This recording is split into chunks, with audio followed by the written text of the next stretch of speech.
with Michael's Lagoon. I know it's been a minute since I checked in with y'all, and I do apologize for that. You guys are probably thinking my tank crashed and everything died and I just gave up the hobby or something like that. But I'm pleased to say that that is not the case. I did just have a newborn baby girl, so that kind of kept me busy for a minute. It still is, but I wanted to take a quick minute to check in with y'all and give you an update on my tank. I relocated it from my other room into my front room. It's getting a lot more natural daylight. That has caused some algae outbreaks like cyanobacteria. I've been battling that for a couple months now, but I am you know, manually removing it with a turkey baster when I can. I also started dosing, or not dosing, but adding some biological bacteria through Microbacter number 7 with Brightwell Aquatics. That's been working great. That's done a tremendous job keeping my green bubble algae at bay. I haven't seen hardly any of that in my aquarium, so sort of a pleasant side effect that has come out of this. Other than that though, the cyanobacteria is at bay. It's no longer smothering my corals. Everything's happy. I got a pistol shrimp that's paired with my goby now.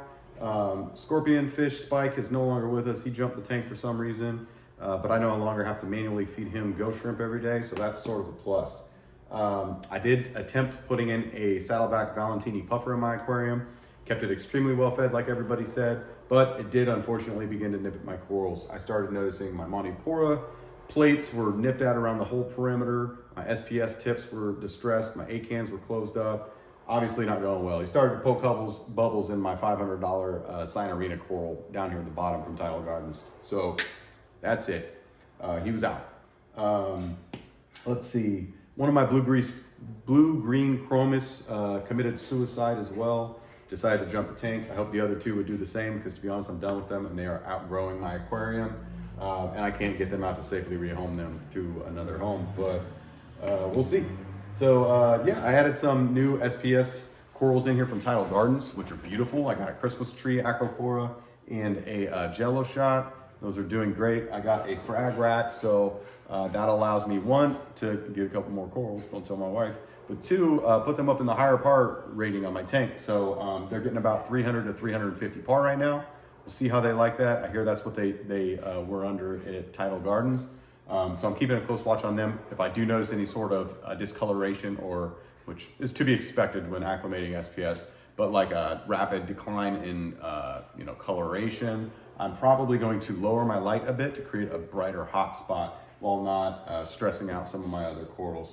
Everything's going well. My two clownfish are happy as can be. My corals are exploding, as you can see, compared to my last video. I pulled it up the other day. I couldn't believe how much everything has grown.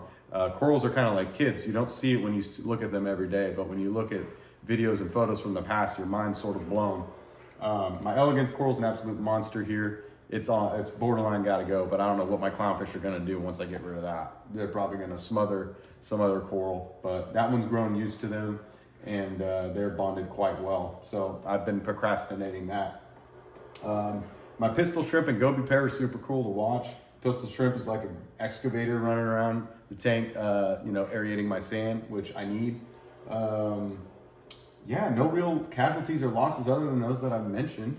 I have a green mandarin goby that is now in here for about 2 weeks now. My 6-line wrasse was totally cool with him coming in the tank, which is really cool to see. So yeah, oh yeah, I had to spruce up my cleaning crew a bit. I got some new Trocus snails, more sand sifters. I got a really cool red starfish and or sea star, and yeah, my Mexican turbos are dead. That's about it.